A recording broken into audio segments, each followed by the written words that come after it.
Salut les amis, bienvenue sur le petit journal du crypto du 10 du 2, c'est Wiltemer, j'espère que vous allez bien. Aujourd'hui on a un market cap global à 1368 milliards de dollars. On a le Bitcoin qui perd 4% sur la journée mais il gagne toujours 22% sur 7 jours à 44 866 dollars. On a Ethereum qui perd 1,15% à 1724 dollars. Après ça, en quatrième position, mesdames et messieurs, Cardano, la petite Ada Wong de mon cœur, ne s'arrête pas, elle nous fait 91,32% en 7 jours, donc 91,32% en 7 jours et 20,53% rien qu'aujourd'hui, il s'échange à 0,83 dollars en cinquième position. Et derrière Cardano, nous avons le petit Ripple de Jean-Pierre Riffard qui te fait quand même 2,91 et 26% en 7 jours à 0,48. Après, on a le petit Polkadot qui perd 0,99, 0,99%. On a Binance Coin, pardon, à 122 dollars à 14,63%. Il gagne 145% en 7 jours. C'est juste insane. On a le Litecoin qui gagne 0,43, le Chainlink qui perd 0,21 et le Dogecoin qui repasse devant le Bitcoin Cash et qui perd 1,11%. Le gagnant du jour, ladies and gentlemen, nous avons en première position Avalanche qui lance bien évidemment son DEX pour le moment, donc bien évidemment Avalanche il n'arrête pas, il fait 296,64% en 7 jours, 75,52% rien qu'aujourd'hui. C'est un truc de dingue, c'est un truc de dingue. Les DEX on la vend en poupe, et franchement c'est un truc de dingue. Alors on a le Quantum qui nous fait 39,39%, 89,39% en 7 jours, et on a le Celo qui fait 38,93% en 24 heures. Ou UOB Token aussi et Kyber Network qui font quand même du 25%. On a aussi Reserve Right et Matic qui fait 23%. Et le PancakeSwap qui continue quand même tout de même de monter. Franchement, impressionnant cette avalanche de coins pour le moment. Franchement, rien à dire. Super market cap, 1368 milliards de dollars. Maintenant, restons prudents, tout est en train de monter, mais il y a bien un jour, quand quelque chose monte, il y a bien un jour où ça descend. D'ailleurs, on verra ça sur quelques coins dans l'analyse technique. Alors, si tu es nouveau sur la chaîne, n'hésite pas à t'abonner et actionner la petite cloche de notification pour rater aucun petit journal du crypto chaque jour. Alors, et si tu es nouveau aussi, rejoins-nous sur Culture Crypto, Twitter et Culture Crypto, Facebook. C'est parti, générique.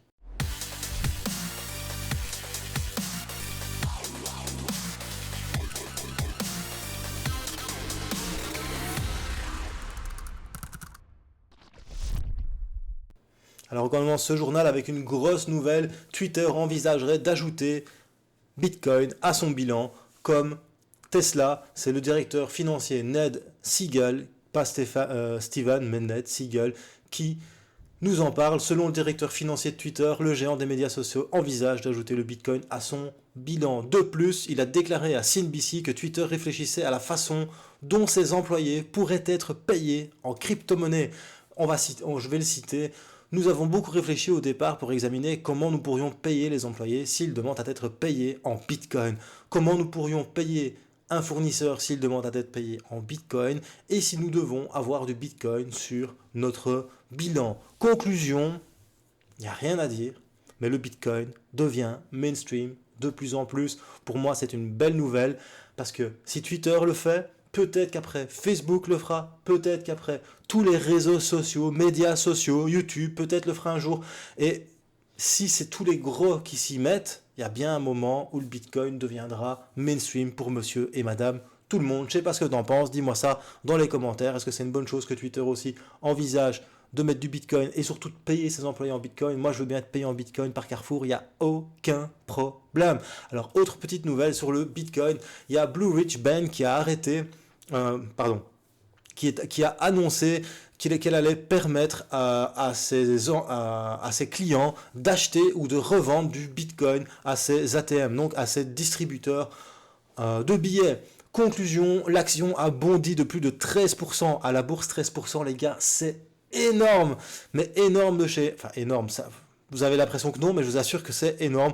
Conclusion, la bourse de New York, le New York Stock Exchange a interrompu carrément la négociation de ses actions parce qu'il y avait une trop grande volatilité, j'hallucine, sur cette action. Donc les limites up et les limites down ont été déclenchées. Conclusion, on n'a pu plus acheter ces actions. Mais là-dessus, cette news qui est importante de comprendre, c'est que la banque va permettre à ses utilisateurs et ses clients d'acheter ou de vendre du Bitcoin directement sur ces ATM. Encore une fois, le Bitcoin rentre de plus en plus dans le mainstream. Petite news, mais belle petite news quand même. SingularityNet lance la phase 2 de la migration vers Cardano. Donc Singularity, c'était un programme... Pardon, un projet, je suis fatigué aujourd'hui déjà, désolé les gars. Donc c'était un projet qui était lancé sur Ethereum, mais Ethereum devenant tellement cher pour les frais de transaction et non scalable, ils ont décidé de se porter sur Cardano. Conclusion, la phase 2 est lancée, il y a eu 187 millions de votes pour contre 20 millions de votes non. Conclusion, Cardano va bientôt être une singularité ou pas, encore une fois, perso, c'est bien. Moi, Cardano, c'est the blockchain Ethereum killer pour moi. Et pour l'instant, ils font tout ce qu'il faut pour que ça avance. D'ailleurs, on verra après, juste après, l'analyse technique du Cardano. Enfin, s'il y a vraiment besoin de faire une analyse technique, parce que quand ça part tout de moon comme ça, c'est un peu délicat de faire une analyse technique. Voilà, en tout cas, de grosses bonnes nouvelles encore pour Cardano. Et maintenant, on passe sur TradingView et on va regarder un petit peu la dominance Bitcoin. Que se passe-t-il sur la dominance Bitcoin? Tu vois que depuis le 2 janvier, le Bitcoin perd en dominance. Il y avait eu hier et avant-hier, enfin il y a 2 jours, il y avait eu un petit rebond, un petit regain pendant 3 jours, mais elle continue de chuter. Conclusion, que se passe-t-il? Tu vois ici sur le MACD, on avait quand même eu ce croisement, mais les bâtonnets sont vraiment petits en positif sur le MACD, même si le volume augmente. Du coup, tu peux te douter de ce qui est en train de se passer, c'est que le total market cap, excluant le Bitcoin, donc le total market cap des altcoins, continue sa progression exponentielle, même si aujourd'hui il y a eu quelques petits sell-off sur certaines cryptos, type EOS. Moi j'avais un trade sur EOS et mon stop loss a été déclenché. J'ai perdu quand même assez bien. Mais bon, voilà, c'est comme ça, c'est le jeu. C'est comme je vous dis. Je vous montre mes trades. C'est aussi pour que vous appreniez en même temps que moi. Donc, moi, j'étais sur un break de tendance de long terme. Tu vois que là, ici, tu avais une résistance. Là, là et là. On a breaké la résistance. Je me suis dit là que c'était bon, que j'allais acheter, ça a monté et tout à l'heure ça a chuté. Maintenant, tu as la moyenne mobile exponentielle 55 périodes ici qui a retenu le cours.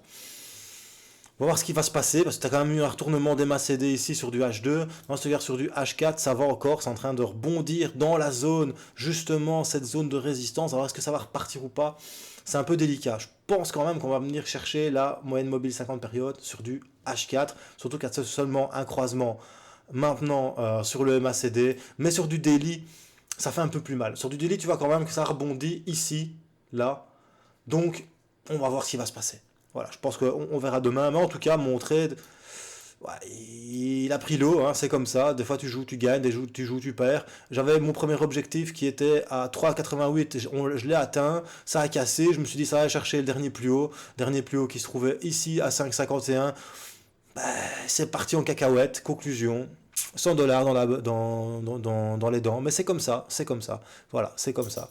J'ai été un petit peu trop, on va dire que j'ai été un petit peu trop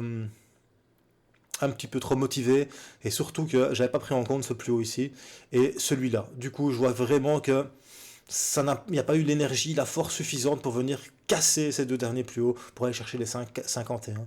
Du coup, j'ai peut-être été un petit peu trop rapide dans mon analyse. Alors, à côté de ça, on va analyser Cardano et tu vois que Cardano, en fait, il n'y a pas grand-chose à analyser. La seule chose que je vais analyser, c'est en weekly pour te montrer le dernier all-time high du Cardano. Donc, je t'en ai parlé déjà plusieurs fois. Le dernier all-time high du Cardano était à 1,38 dollars pour le moment. Le Cardano est à 0,083 dollars, c'est-à-dire que le Cardano a encore une marge bien confortable avant de commencer à retracer. Maintenant, ça ne veut pas dire qu'il ne va pas retracer, les gars. Faut bien comprendre qu'on part quand même de là. La cassure du dernier plus haut qui était ici. Je vous en avais parlé d'ailleurs, et je vous avais dit il y a moyen de faire un petit 250%. Pour l'instant, on a déjà réussi à faire sur Cardano ici un petit 120%. Donc on peut quand même peut-être avoir un retracement qui viendrait ici, tu vois. Hop, si tu prends là, voilà, tu vois que ici tu avais une résistance et c'est venu aussi résister ici. Ça serait bien qu'on vienne faire un petit pullback là-dessus et qu'on reparte à la hausse pour venir chercher le 1,38. Et seulement quand on sera venu chercher le 1,38, on pourra dire que là, peut-être, on va venir chercher des nouveaux plus hauts. Hein. Cardano, pour l'instant, n'a même pas été chercher de nouveaux plus hauts. Et il est déjà en 4e position sur le CoinMarketCap. S'il double son prix, admettons que Cardano doublerait son prix, où se trouverait-il sur CoinMarketCap? Pour l'instant, il est à 26 milliards de dollars. S'il double son prix, il serait à 52 milliards de dollars. Donc il passerait en 3e position, juste derrière, hein, c'est pas juste parce que bon, c'est quand même 200 milliards de dollars Ethereum, mais il se trouverait derrière Ethereum, devant le Tether, ce qui serait quand même plutôt sympa. Voilà, c'était Will Tamer pour le petit journal du crypto, un petit peu moins speed que d'habitude. J'ai eu fini à 20h de bosser. Si t'as bien aimé, mets un petit pouce bleu. Si t'as pas aimé, mets un petit pouce rouge. Mets des commentaires, dis-moi ce que t'en penses de Cardano, de Blue Ridge Bank, de Singularity, de Twitter. Et surtout, dis-moi ce que tu penses du petit journal du crypto, nouvelle formule depuis que je l'ai relancé en quotidienne. Merci à tous, et choose life, choose freedom, et choose Bitcoin. Peace les bros.